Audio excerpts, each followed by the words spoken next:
Janty Yates and David Crossman, costume designers on Napoleon. You've worked together before on Ridley Scott films. So what was it like reuniting on this project? It's always fantastic to work with David.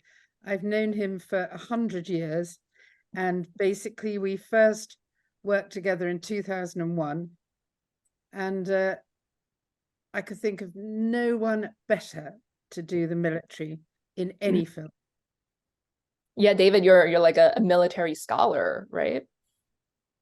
I wouldn't quite, well, yeah, yeah, I wouldn't quite call myself that, but yes, I do a lot of, I've done a lot of military costume over the years. Yes, so when Janty rang me and told me that she was about to do Napoleon, would I like to do it? I of course jumped at the chance, and a huge project, really.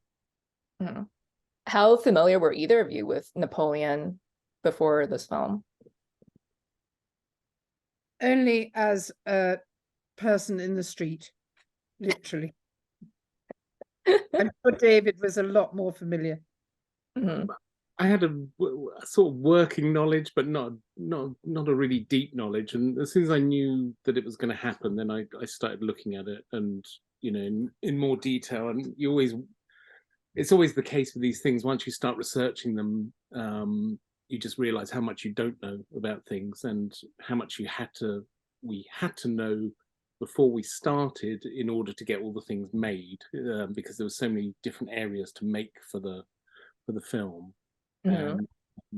So you kind of had to know what you were talking about in order to get the right things produced and the right embroidery done, and you couldn't just kind of throw a big broad kind of thing at it. You had to be more specific, and try and work out what the plan was. Mhm. Can So I just what, say yeah, go ahead. that when we met for the first time, just to have a chat about it, David arrived with fully fledged, beautiful, exquisite research books. I mean, that he'd compiled himself, and already embroidery, beautiful gold bullion embroidery, which he'd obviously got samples, not anything ornate in the uniform department, but he just came fully fledged, fully prepared. And I was The going race, to. it was so huge. It was a race against time, wasn't it? Because at first we were going to film at the end of the year that we said in 2022, and we were going to film at the end of that year, I think, and we were going to do all of the battles, and everything was, lots of it was going to be done before Christmas, and so it just wasn't much time at all. So we had to anticipate who might be cast, who they might be, what kind of shape these people are going to be, and just get those embroidered coats done. Right. Um, just getting our hands on original items to look at for the kind of patterns and silhouettes, so that you're kind of mass producing the correct silhouette rather than just copying something hanging in a costume house. You're kind of studying it, making your own version of it, and then producing it. So you're getting that kind of authentic silhouette all the way through the film. Mhm. Well, from the military perspective, there's so many battle sequences in the film and so many different uh, army regiments too, and they all have different military outfits of different like collars and lapels. So what did you learn about these different designs and what they mean for, like the French, the British, the Russians? Well, there's so many meanings behind everything. I mean, some countries are easier than others. Russia's one of the easiest ones. The French are quite complicated, becoming more complicated as Napoleon comes to power. So they start off as the revolutionary army, so very kind of ragged and very poor. And so we did a lot of weaving of tricolor fabrics, and trying to represent the revolution at its kind of height.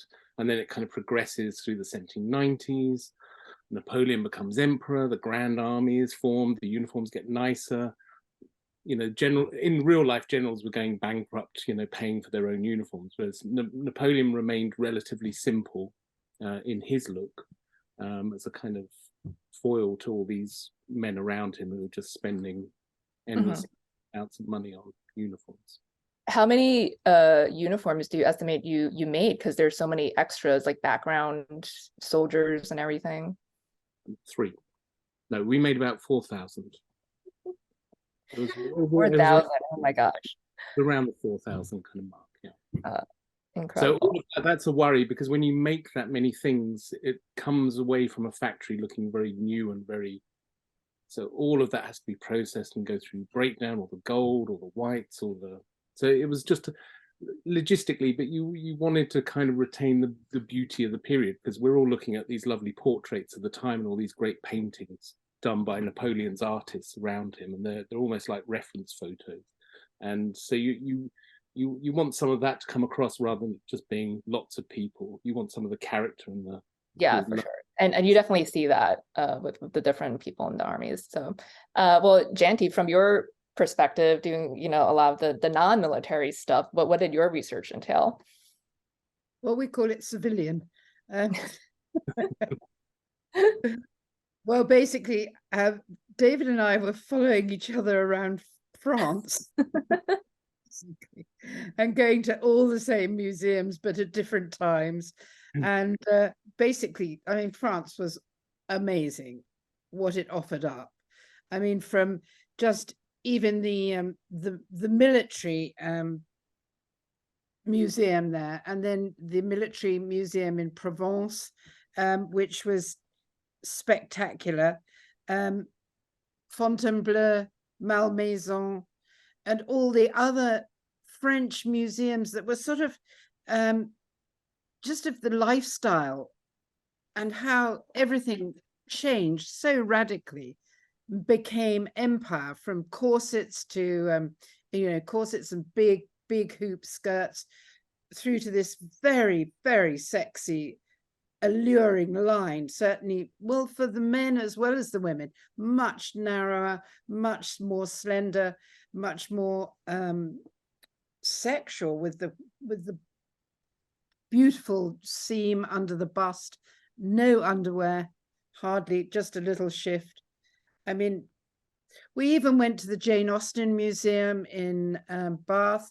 We went to a local museum, local to where we were prepping, and she was able to show us all the seams of costumes that she'd had, original costumes.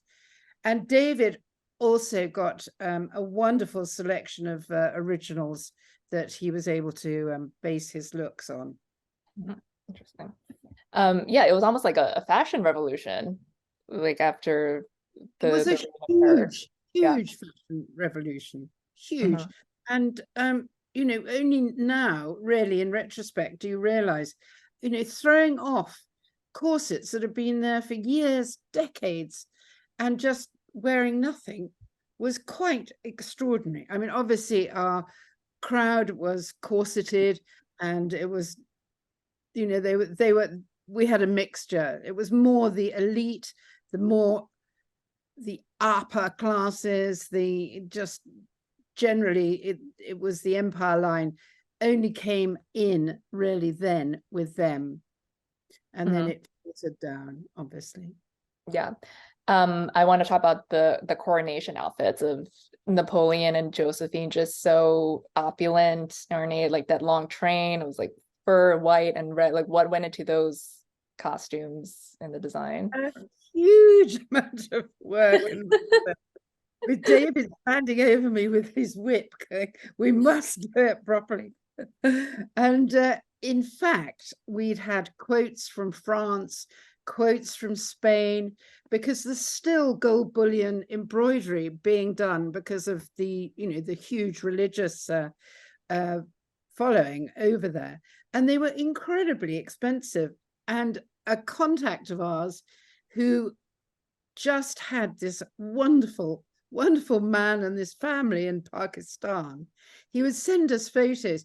They were embroidering, the 13 of them in the family, just embroidering these incredibly enormous trains. And they did it impeccably and so beautifully. It was so exciting when they arrived. But we'd made a lot of prototypes, mainly in paper. And so they, you know, they had foolproof patterns to copy, but they could still have buggered it up. We were lucky they didn't. Yeah, they were gorgeous, just totally eye-popping. Well, Janty and David, it was great speaking with you guys. Thanks so much for your time. We'll see you back in a little bit. Okay. Thank you. Thank you.